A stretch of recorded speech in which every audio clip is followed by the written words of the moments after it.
Hey guys, this is Frank Gogol, writer of Dead End Kids and No Heroin. You recently heard me on the show to talk about my new book, Dead End Kids, The Suburban Job. Dead End Kids, The Suburban Job follows three former friends who have all been deeply affected by the events of September 11th as they struggle alone to cope with the long-term effects of that tragic day and what happens to them when they find a bag of cash stolen from a local drug kingpin. I just wanted to drop by and remind you guys that Dead End Kids, The Suburban Job is currently up for pre-order. For those of you who haven't checked out the original Dead End Kids, The Suburban Job is a fresh start, a new cast and a new place with a new crime.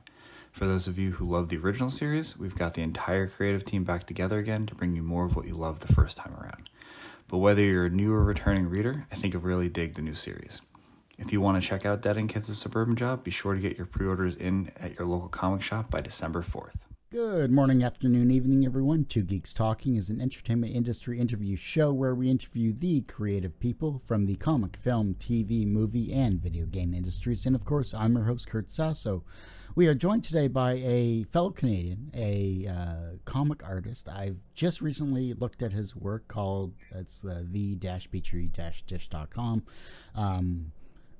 Great comic so far, but we're joined today by the ever-talented, and I can definitely say that, John Sutton from the Petri Dish. How are you doing today, John? Good. Thanks for having me. Not a problem.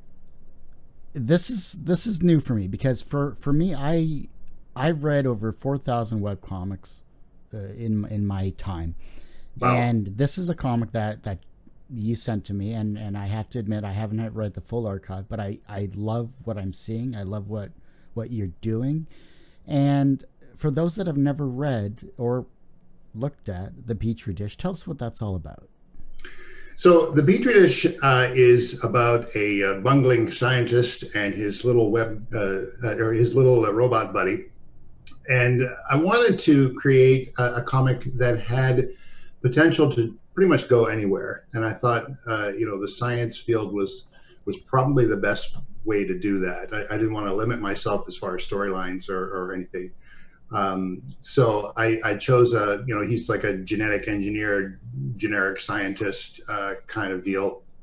And, he gets into all kinds of things. So he invents some stuff that goes awry, and, he'll genetically engineer some things that goes awry. And, you get the idea that a lot of things go badly for him and end up getting out of the lab or getting out of control, and he's got to figure that out. And his little robot buddy is always there to sort of be a sarcastic know-it-all and say, I told you so kind of thing. You're right. The science genre in comics, especially online, is severely lacking, actually. It is. And when I was first thinking about doing this, I chose that specifically because I knew that there was not a lot of comics about science.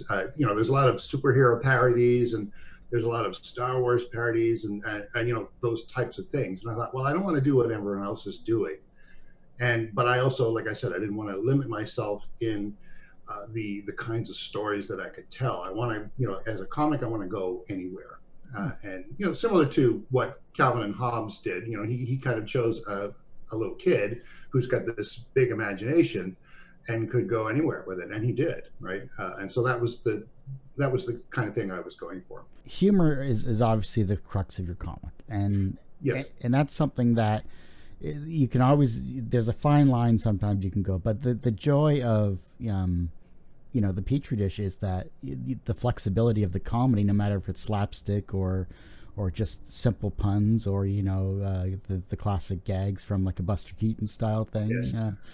Away you go. So you're definitely drawing from a lot of really cool references, though. And the one that sort of sticks out for me, even and I've said this in some of my book compilations, is the tallness of Dr. Euphemism and the shortness of Bob, his robot, is kind of evokes a little bit of Abbott and Costello, where Doc is the straight man, and Bob often will deliver the punchlines, that kind of thing. So yeah, thanks for picking up on that homage that it's got in there.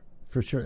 I was almost thinking Laurel and Hardy too, to a certain yes. extent. So I mean, all the big big names in classic comedy. Yeah. Do you consider yourself a geek or a nerd in this type of aspect? I mean, Well, obviously the show is called Two Geeks Talking, but sure. You know what? Geek has just taken on such a broad spectrum of, meaning, right, in our day and age. So I'm a comic geek. And specifically, like, I'm a niche comic geek in that, I like comic strips. Some guys are into the superhero comics and I read, some of those obviously growing up, but I was just crazy mad for comic strips. And early on in my life, I knew it was something that I would like to do, is draw a comic strip that, that a lot of people could read and have a chuckle for, or give a chuckle to it. When I was younger, it was a lot harder to break into that world. But, in the last 20 years, with online publishing and, posting content online, you just draw it and post it, and there it is. And, that's the great thing about it. And, so that's where that's my niche geekdom area. Well, okay, then what were some of your first comics that you read? Because the Sunday comics, obviously, reading it in the paper is a time-honored tradition for every kid, for that matter. Who were some of the first ones that you were like, that's what I want to do? So Hagar the Horrible. There was a comic called Shoe. It was about all these birds in kind of an office setting. Calvin and Hobbes, obviously. The Wizard of Id by Johnny Hart. He also did BC, which was sort of a prehistoric comic. I learned a lot from those artists and took a lot of my humor from them. Later on, in the 80s, I really enjoyed Bloom County with the Opus the Penguin. Man, there's just so many. Peanuts, of course, was a big influence for me, both drawing and humor. Just the way that Schultz set up his jokes, I see myself, definitely sort of leaning towards that, and the sarcasm that that he had in his comic strips. I've also got a character coming up in a storyline that is a bit of an homage to Peanuts and Schultz, in that one of the characters, her name is taken from one of the characters in Peanuts. Marcy, she had the big glasses, and she was Peppermint Patty's friend that, kind of called her Sir all the time. So I've got a bit of an homage to her in an upcoming storyline. So yeah, those were the, I'm sure I'm leaving out like a whole bunch of comics that I used to read, but I love them all. And like you say, you open the Sunday Funnies and you go straight for the color comics. Those are the first things I read, which is, why all of my comics have been colored. From the beginning, I've always done color comics because that was always the first thing that I wanted to read. It was the color ones. And then, you go back to the black and whites, once you're finished reading the color ones, you go to the black and whites and you keep them all and post them up in your room, and the funny ones and the ones that really make you laugh. So yeah, definitely a lot of influence from that era that informed me. I think for me it was Far Side was my thing. Yes, like I said, I knew I was forgetting some. Yeah, that's just that style of humor, the warped humor that he had, has rather, is just incredible. Oh, yeah. Gary Larson, and it's and the fact that he could slay you with one panel. Yeah, the man was genius. In most cases, they were all one panel, and there was just so much packed into there, and it's just he just drew a cow standing there, with a frown on his face, and you're laughing so hard, and. Yeah, I wanted to do that. It's like, how do I, make those simple drawings and make people laugh just by that simple little thing? And especially when you're creating a comic yourself, though, and looking at how your art style has evolved, actually, is truly impressive because, you start something back in 2012, you're at the height of comics, pretty much, in that case, when it comes to webcomics, I should say. Well, yeah, the indie comics were just coming into their own, and so I was starting to get into it, and that's why I thought, well, hey, maybe this is something I can finally do. So I would read, web authors like, now you may or may not know these ones, but Bug Martini, it was what it was called. I think it's still called that. Adam Huber draws that one. His comics they still continue to slay me, and he's been doing it, I think, since 2009. Yeah. Nick Selleck, who does the Heart and Brain or the Opera Getty, Enzo comics, Doodle for Food. She does some funny ones. She's gotten a lot into dogs now, but she was doing some different stuff when she first started. So yeah, those were some of the ones that were really sort of inspired me to get going on what I was doing. Another one that I should probably mention is David Scott Smith. He drew a comic called Space Base 8, which unfortunately is not running anymore, but I'm working on him. I'm trying to get him to bring it back, and hopefully he'll bring it back at some point. He was the first comic artist that I formed a friendship with online, and he was a good influence on me. How did you two meet? Or online? I honestly don't remember how we actually met, but I think I was reading his comic online and just reach out to him in the comments, and you're thinking, so again, we come from the world where a syndicated cartoon appears in a newspaper, and you're never going to see or speak to that author.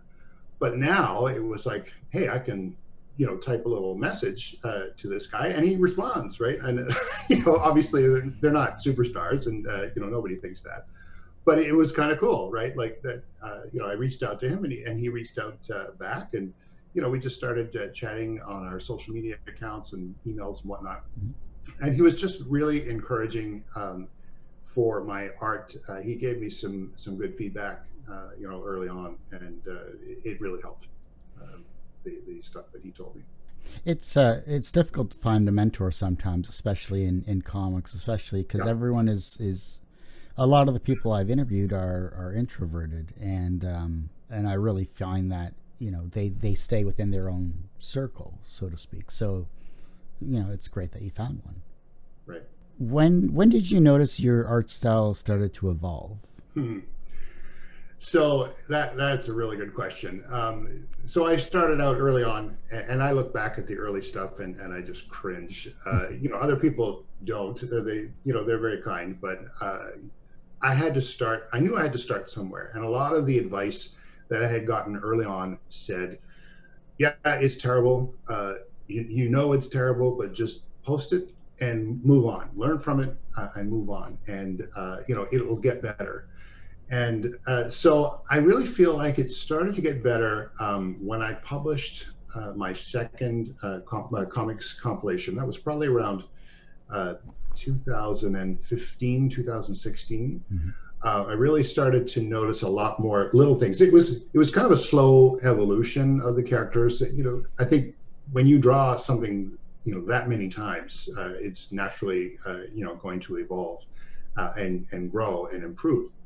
And so I was just making subtle changes over the years, and now I was really, really happy with the way that things were developing, and the flow. There's some things that are always going to be difficult to draw, like hands. I hate drawing hands. It's really terrible. But you get better at it. You do it. You are not necessarily happy with it, but you move on, right? And so I feel like 2016, 2017 was really when I started hitting my stride, and it was humor-wise as well. I was really starting to get it right. The 4-panel sort of mentality was just sort of in there, and how to set up the joke and finish it by the 4th panel was solidified then. That's usually the difficult part, especially the opening, the setup, and you got to nail that punchline, or else it just doesn't go. I mean, and it's funny, you start seeing that potential everywhere. So people will be talking to me, and they'll say something, and a spark will go off, and they can just see, I'm kind of got this far off look in my eyes. I'm composing a 4-panel strip because they just said something funny that, sort of sparked an idea, and I was like, I'm sorry, I'm gone. I'm composing a comic now, so I'll see you later. Yeah. Can you say that again in an email so that I can remember what you just said so I can use Sure. it? Can you send this NDA, by the way, as well, too? And just put your brain on this platter so I can use it in the future. Yeah, exactly. That's it. But looking at the future of your comic, you said your last compilation was back in 2015. Are we going to see another compilation soon? Yes, there is another one. So with COVID, once COVID-19 hit, I worked for the Canadian government, and we were all kind of sent home to work from home, but there wasn't a lot to do. And I kind of was thinking, yeah, I really should use this time to to work on projects that I need to get to, and that's when I should have finished the next book. Unfortunately, I didn't. So it's about my third compilation is about 80% done. And Nice. I'm kind of hoping to have it done by the end of the year. There's a couple of other projects that have sort of come up that have delayed me in getting some other personal projects done. So I've been starting in on illustrating children's books. Oh. And so a colleague of mine has written a children's book, and we've been working on that together. So that's also almost going to be ready for the end of the year, hopefully. Fortunately, I can't say too much about it because there's pretty ironclad NDA that I have with the author, but it will be coming out shortly.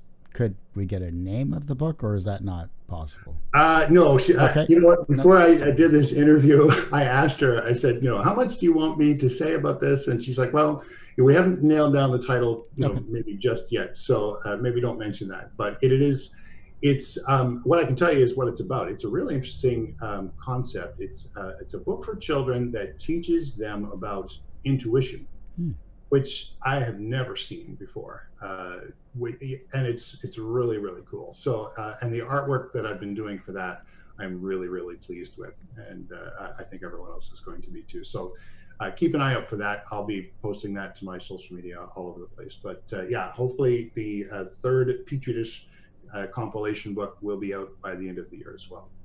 It's almost there. That's awesome news. That's really good to hear. Putting together a book is difficult as well too, because if you're doing a compilation, or is it like a block of the comic itself for the book? So the compilation is basically just everything I've published in the last 2-3 years. The next one that I'm putting out, I went a bit of a different way. So online, about 2015, 2016, I started doing bonus panels. So you've got your 4 panels that set up the joke, and you got your punchline. Yeah. But I would always think of something extra, that was kind of funny that I wanted to include in there, but there wasn't enough room. So I started doing bonus panels, and I knew other artists were doing that too. Brian Fowler of the Foul Language Comics, he does one every time. Nice. And so I kind of took a page from his book, and I started doing these bonus panels. But then I thought, well, how do I include these in the book?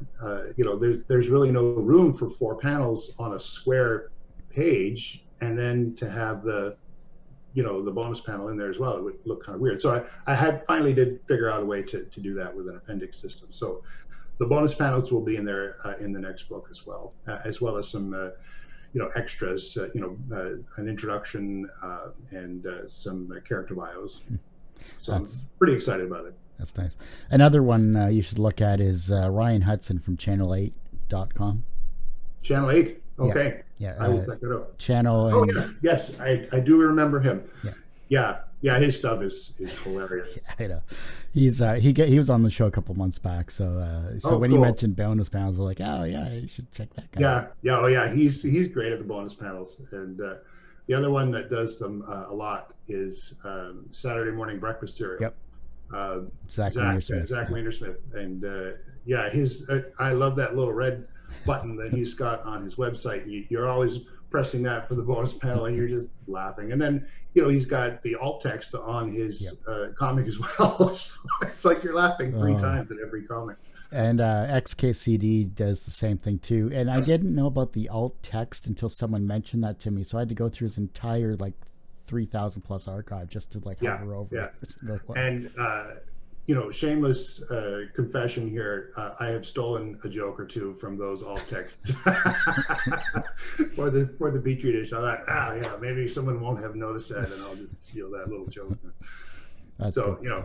Apologies to XKCD and Zach Wienersmith. It's not stealing it. Well, no, it is stealing, but still. Anyhow, either way, it's an homage. It's an homage. That's what. There you go. Yes. Not to be confused with montage. That's a Rocky thing. So, with everything that you've done, you have 600 plus comics right now currently in 645. Yeah, that's awesome. That's really great to see. Have you thought about your 1,000th comic? Oh boy. Well, so here's the thing: is and some of my regular readers will have seen these things happening, but.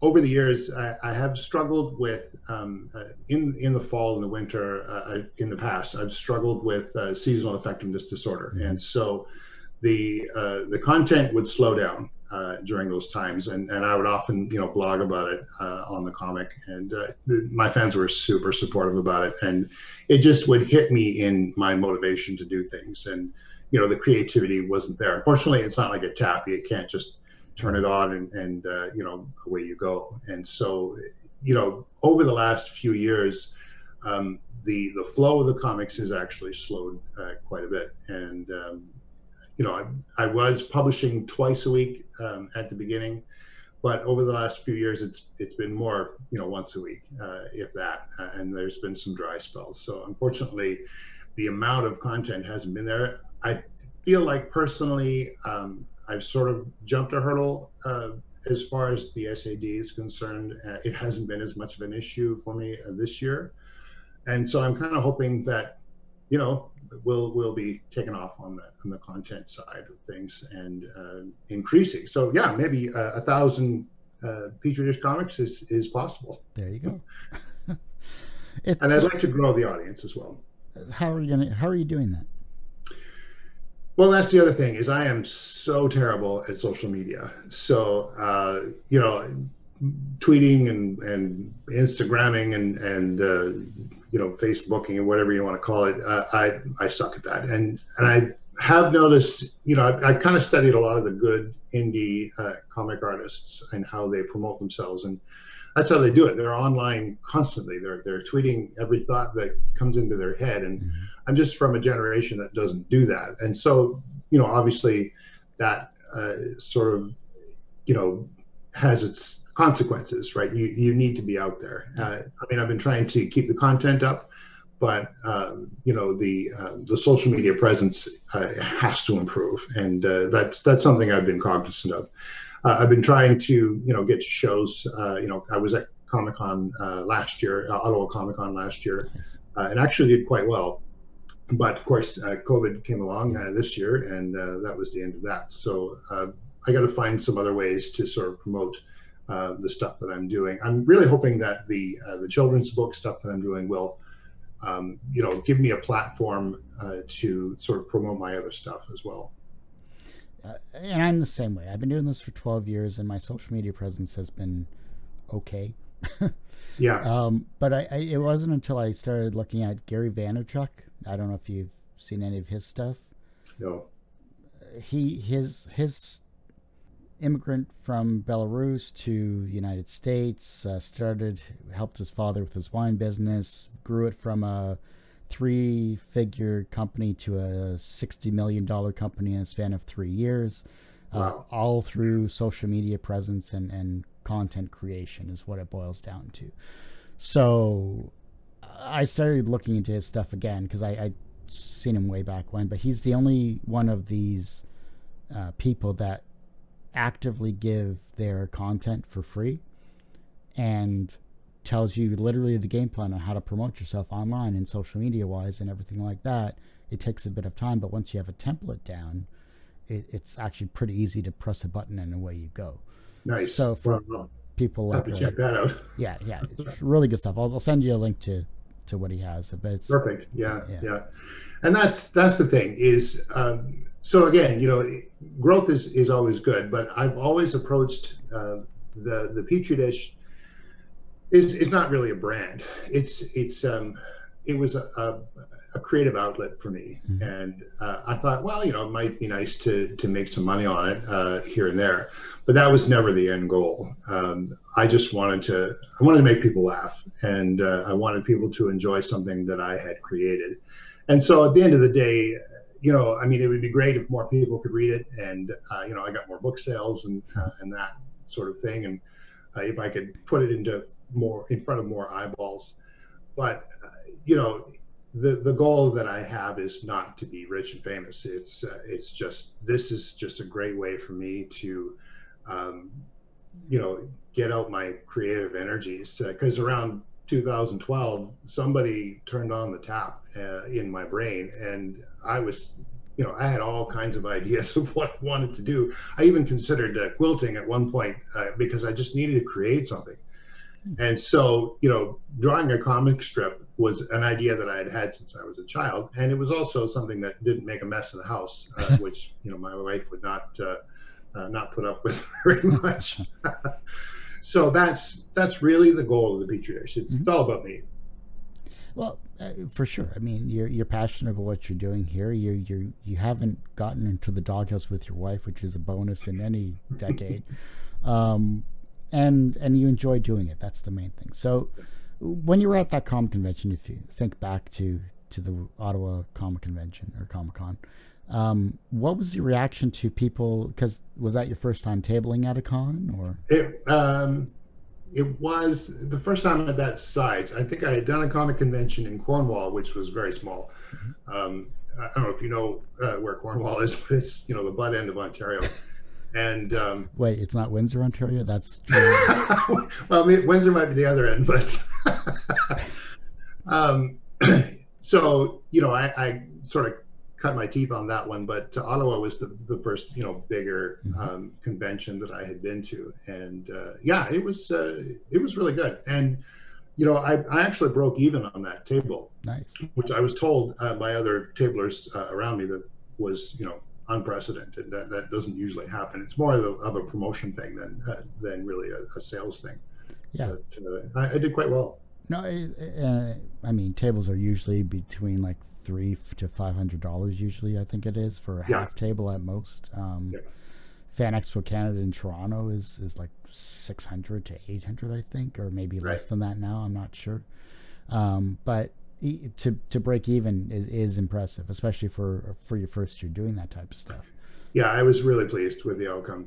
What about? So I'm kind of hoping that I can get to another one once COVID is done, and you know, take the lessons that I learned from that last experience and make it grow. What about fan interaction though? Like the people that were coming to your table and looking at your work, and they had never heard of you, you have never seen them before. That 10-second introduction that you're saying, hey, you should look at this.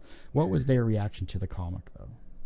I had a lot of positive feedback. So what I had done for Ottawa Comic-Con is I put together like it was just a little, you know, folded piece of paper thing stapled in the middle. And it was kind of a sampler of, you know, the Petri Dish. It gave them a few comics to sort of show, you know, what it was about and what my art style was like. And then it advertised some of the books that I have for sale in the back. So even if they were just walking by, I'd hand them this little pamphlet, and you know, hopefully they would read it. Of course, it also pointed them to my social media and things like that. And you know what? The reaction was really good. I lucked out and I got into a really good spot. It was right near all of the celebrities where they were having their signings. So there's a lot of people lined up around there, and you know, if they didn't want to stand in line, they had somewhere to go. And it's like, hey, who's this comic guy? So that's awesome. They were coming over, and I had some giveaways like buttons and bookmarks and things. And that, you know, it's always good to have something to hand people to say, hey, do you want a free button? Hey, do you want a free bookmark? And people are never going to say no to free stuff. So I feel like I did that right at the convention, and it drew people in. And it's funny, the thing that sparked them was science, because you know, science is in the title of both of my books. So the first one is How to Science for Dummies, and the second one is Stand Back, I'm Doing a Science. And so people really, there's a certain niche, amount of people that sort of hone in on that. It's like, ooh, science, what's this all about? And so that really drew them in. And then the humor sort of, they enjoyed the humor part of it. And that was a good draw, was the science thing. So again, I picked the right genre, I think. So when I was introducing the like on Instagram and Facebook and Twitter, the video I posted, a quick 30-second or whatever I did, the saying that you were going to be on the show, I mentioned about you definitely have some geek influences in the series itself. One of them obviously was the Hulk and Marvel, and the other was Indiana Jones and the Temple of Doom with the Kali Ma heart rip. Which yes, that was one of the most recent ones, and somebody actually posted that in the comments. They just put in all caps Kalima. That was great. So obviously you do have some film references and all that. Oh, for sure. And, talk to me about your top 5 films that you can always go to when either you're feeling down or when you just want to enjoy yourself. Oh boy, any of the Marvel movies. I love those movies. The Avengers, Iron Man, Thor, the Hulk. Those are just great to sit and watch and turn your brain off. I'm pretty much a sci-fi geek in general. So Star Wars. I'm one of those people that can watch both Star Wars and Star Trek. Okay, that's good. Some people are one camp or the other, but I'm like, yeah, it's all good. Anything with a decent amount of explosions in it, and cool gadgets and big guns, aliens blowing up into goo. That's all good for me. Good stuff. Aliens blowing up into goo. I was just thinking it's always good. I was thinking aliens obviously, but I was thinking like Independence Day, the first one. So. Yes. Yeah. And he punches him in the face. And, welcome to Earth. The only time that what was it, Daniel Quaid or whatever was actually like not acting; he was just being himself. Daniel Craig was in there? No, sorry, Daniel Quaid. Oh, Daniel Quaid. Okay. It was like he was doing a 30-year remake of Christmas Vacation with Chevy Chase. It was just he was just now in a camper in the desert. So, yes. Yeah. Good times. Anyhow, moving on. With book 3 coming together, with your new children's book and everything like that, what other projects do you have on the go that are you like just drawing your characters and focusing in on that? What do you do in your spare time? So I'd like to get into more storylines with the Petri Dish. So the Petri Dish has always been kind of, I followed the stuff that Bill Watterson used to do. So in his comic, he would have a lot of one-offs, right? So Calvin and Hobbes doing, whatever, and it's funny, and it's just a one-off comic. But then occasionally he would have a storyline that would go,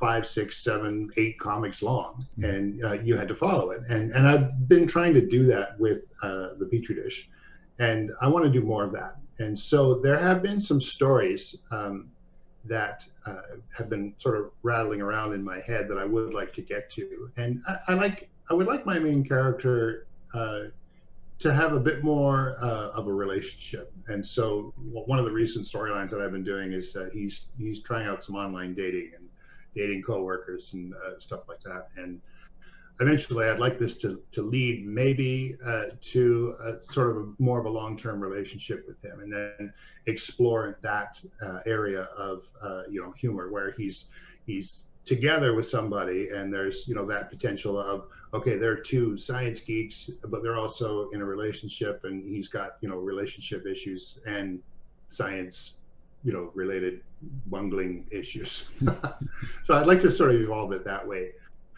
There's also another project that I really want to get to, and this has been in the works for years, and I just have not had the headspace to get to it yet. But I had a colleague of mine actually write a story about my secondary character, Bob. He's a robot with a human brain in there, and she actually wrote a story for me about where the brain comes from and who he was before. And so I'd like to do an entire comic book, like, you know, similar to a Spider-Man comic, you know, that kind of format of where Bob's brain comes from. And so that's the story's written. I just have to, you know, knuckle down and get it drawn. So, which is, you know, for me, I'm a bit of a lazy guy, so you know, getting it out the door has been difficult. But those are some things that I have on the horizon. If you introduce a Marty Feldman type character into that storyline, I'll definitely be the first one to buy it. Excellent. Igor. Yeah. I got an Abby normal. Oh God! Oh man, it's been ages since I've seen that movie. There's your weekend watch for the day. There we go. Yeah, I'm gonna go Netflix that right now. Oh God! Everyone has one or two people that kind of inspired them on their path to where they are today. Who was that for you? I would have to say, wow. A famous person that has inspired me was definitely Charles Schulz. A lot of his inspirational quotes sort of informed me on how to proceed. His passion for what he did right up until, you know, the day he died, he was drawing peanuts until he couldn't. Yeah, you know, he was drawing peanuts when his eyesight was going, and he was drawing characters like massive sizes. He just kept going because he loved it. His wife said he woke up every day and couldn't wait to get down to the studio to start drawing peanuts, and that has really sort of inspired me to do what I do. I love the way he did his art. I studied, you know, the little aspects of how he did his art, about where he put the shadows and how he drew expressions and how he conveyed emotion. He was a big influence, definitely on me, on how I draw, how I do my art, and how I approach it, the passion that I approach it with. What about from a personal perspective? From a personal perspective, you mean who inspired me on a personal level? Yes. Wow. Can I take a minute to think about that? Please, take all the time.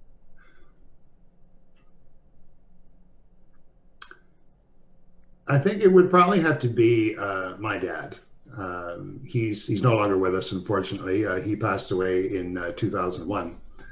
But he was a man of integrity and someone that I really looked up to. And he did things the right way. And I've always sort of looked up to him to try and emulate that. I haven't always done it perfectly. I mean, whoever is able to live up to their fathers, but he was a good role model for me, and he continues to inspire me to this day. From a professional standpoint, you've created 2 books, you're working on your 3rd, you're doing other projects like that children's book you mentioned, as well as side stories, etc. Do you consider yourself personally successful? Yes, absolutely. I mean, when I first started doing this, if I had, you know, if I went back in time and told my 2012 self that there would be almost 650 comics and 2 books, almost 3 books that I had published, you know, I would never have believed it. I mean, commercially, it's been a complete failure. I mean, I've sold maybe 100 books, but I look back on this and I can say, I did that. I put this stuff out there. I made this stuff and I put it out into the world.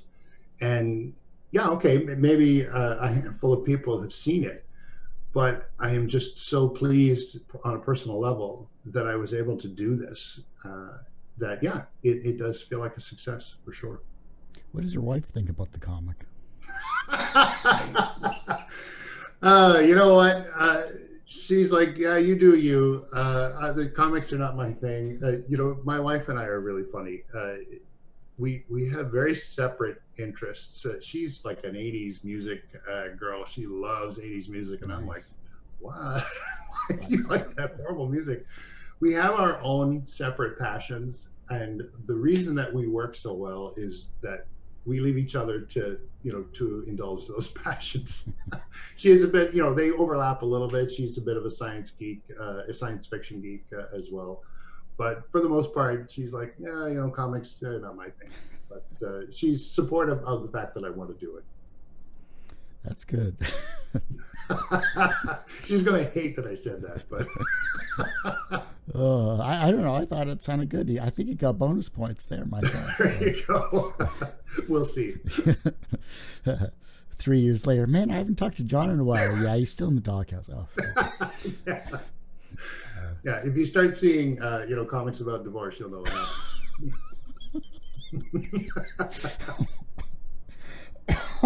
oh, oh, okay. Oh, give me a second. Sorry.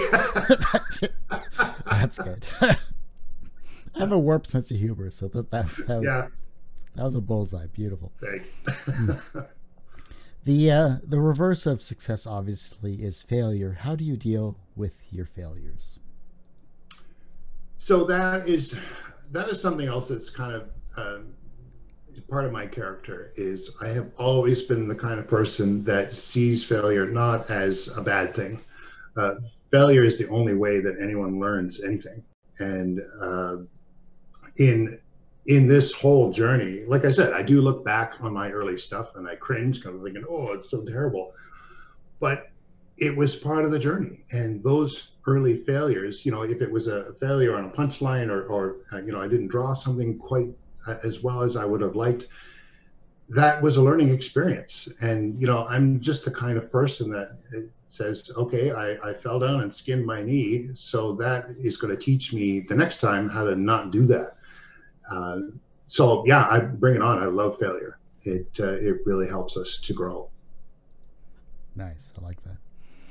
The younger generation is looking at your work and they're becoming inspired, especially you have a niche area like science. They're becoming inspired either to be creative themselves or they're inspired maybe to get into science because of something they saw.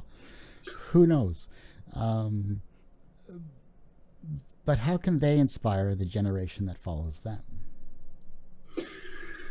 I think this generation that we're seeing now is even so. Again, it goes back to that failure thing, right? They're even less afraid to fail. The reason I think the younger generation is so good with technology is because they're not afraid to, stick their fingers in things, and it's like, oh, that didn't work. Okay, hit the back button and do it again. And that is such an important thing for inspiration. Is you cannot be afraid to fail, and then learn and grow and move. And I think that's how they're going to inspire their peers and the people that follow them, is just by continuing on to, make bigger and better mistakes and learn from them. And, maybe they'll be making mistakes in outer space, and learning from it. That's, I think, how they're going to inspire the next generation is don't be afraid, continue, move on. I hate to say this, but that ends this particular episode of Two Geeks Talking. John, before I let you go, is there anything you want to promote social media wise, or like promote your social media, promote yourself? Where can we find you on the internet? So you can find the Petri Dish on Instagram at Petri Dish Comic.